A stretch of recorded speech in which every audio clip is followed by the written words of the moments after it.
প্রিয় বাংলাদেশ ছাত্রলীগের বন্ধুরা, বিগত কয়েক সপ্তাহ জয় বাংলা স্লোগানে উদ্ভাসিত থেকেছে বাংলার তারুণ্য, বাংলার রাজপথ। ফ্যাসিস্টের হুমকি, সীমাহীন দমনপীড়ন এবং অবৈধ সরকারের পেটোয়া বাহিনীর নিপীড়ন কোনো কিছুই দমাতে পারেনি আমাদের। ক্ষমতার জবরদখলকারীরা নয়, শেষ কথা বলবে বাংলাদেশের জনগণ। জয় বাংলার মিছিল যত জোরালো হচ্ছে, ততই ফুরিয়ে আসছে মহাজনের সরকারের মেয়াদ। ইতিমধ্যেই গ্রামে গঞ্জে, নগরে বন্দরে, মফস্বলে মেট্রোপলিটনে সবাই লিখে দিতে শুরু করেছে শেখ হাসিনাতেই আস্থা। গণতন্ত্র, মুক্তিযুদ্ধ, উন্নয়ন, স্থিতিশীলতা, স্বস্তি এবং সমৃদ্ধির জন্য শেখ হাসিনাতেই আস্থা কথাটি পরিণত হয়েছে জনগণের মনের কথায়। আমি বাংলাদেশ ছাত্রলীগের সকল স্তরের নেতাকর্মীদের আহ্বান জানাবো এই কর্মসূচিকে আরো সম্প্রসারিত করার এবং ব্যাপকভাবে অংশগ্রহণ করার জন্য। 5 আগস্টের পরে কেমন চলছে বাংলাদেশ? শেখ হাসিনা সরকার টানা 15 বছর প্রথম দিনে বাংলাদেশের শিশু কিশোরদের হাতে বিনামূল্যে বই উপহার দিয়েছে। কমিটমেন্ট, এফিসিয়েন্সি এবং ভীষণ ছিল বলেই বৈশ্বিক অর্থনৈতিক মহামন্দা সত্ত্বেও শেখ হাসিনা সরকারের সাফল্যের ধারাবাহিকতা কখনোই ম্লান হয়নি। ফ্যাসিস্ট ইউনূস সরকার বাংলাদেশের শিশু কিশোরদের বছরের প্রথম দিনে বই পাওয়ার আনন্দ থেকে বঞ্চিত করেছে। এমনকি এই সরকার একটি পাবলিক পরীক্ষা, উচ্চ মাধ্যমিক পরীক্ষা নিতেও ব্যর্থ হয়েছে। সেই হিসেবে এই সরকারকে এইচএসসি ফেল সরকারও বলা যায়। নতুন কোনো সরকারি চাকরির বিজ্ঞাপন হয়নি। বেসরকারি খাত সম্পূর্ণ বিপর্যস্ত। লেখাপড়া শেষ করে প্রফেশন হিসেবে বাধ্যতামূলক বেকার হওয়াই বাংলাদেশের তরুণদের ভবিতব্য হিসেবে অনেকেই মনে করছে। ছেলেমেয়েরা মেধাভিত্তিক, দক্ষতা ভিত্তিক, যোগ্যতা ভিত্তিক নিয়োগ প্রক্রিয়া চেয়েছে, অথচ 15 বছরে সবগুলো বিসিএস এর যতজন না শিক্ষার্থীকে ভেরিফিকেশনে বাদ দেওয়া হয়েছে, এক বিসিএস তার চেয়ে বেশি 2 শতাধিক শিক্ষার্থীকে যারা সকল ধরনের পরীক্ষায় উত্তীর্ণ হয়েছে, এমনকি প্রশিক্ষণ হয়তো শেষ করেছে, তাদের নিয়োগ প্রক্রিয়া বাতিল করার প্রচেষ্টা চালাচ্ছে ফ্যাসিস্ট ইউনূস সরকার।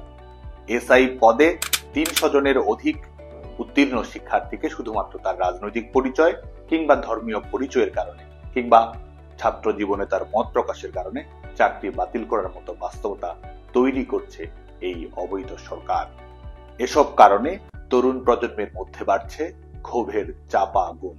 6% অধিক প্রবৃদ্ধি থেকে 2024-25 অর্থ বছরের প্রথম প্রান্তিকে প্রবৃদ্ধি দাঁড়িয়েছে 1.81। সার্বিক মূল্যস্ফীতি দাঁড়িয়েছে 11.38। খাদ্য মূল্যস্ফীতি বৃদ্ধি পেয়ে দাঁড়িয়েছে 13.80-তে।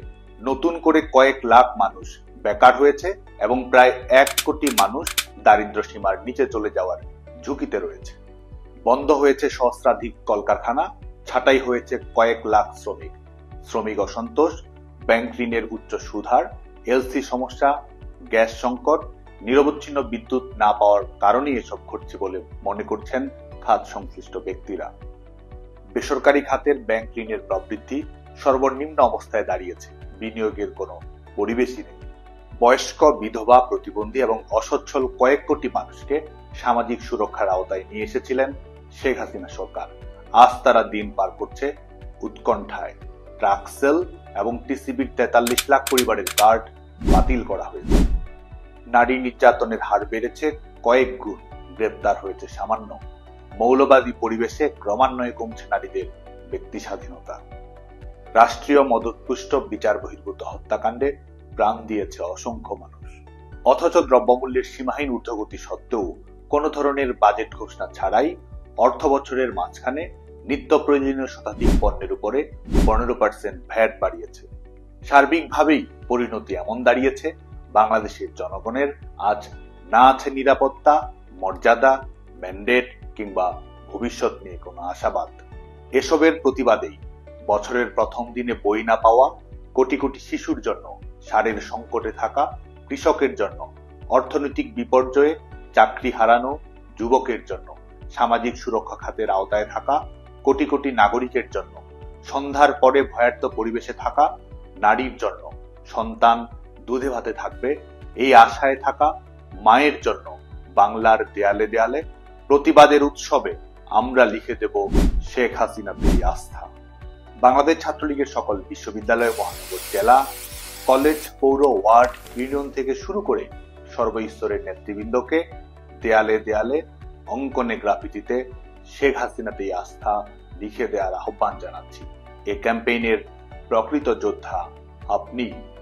জয় বাংলা, জয় বঙ্গবন্ধু।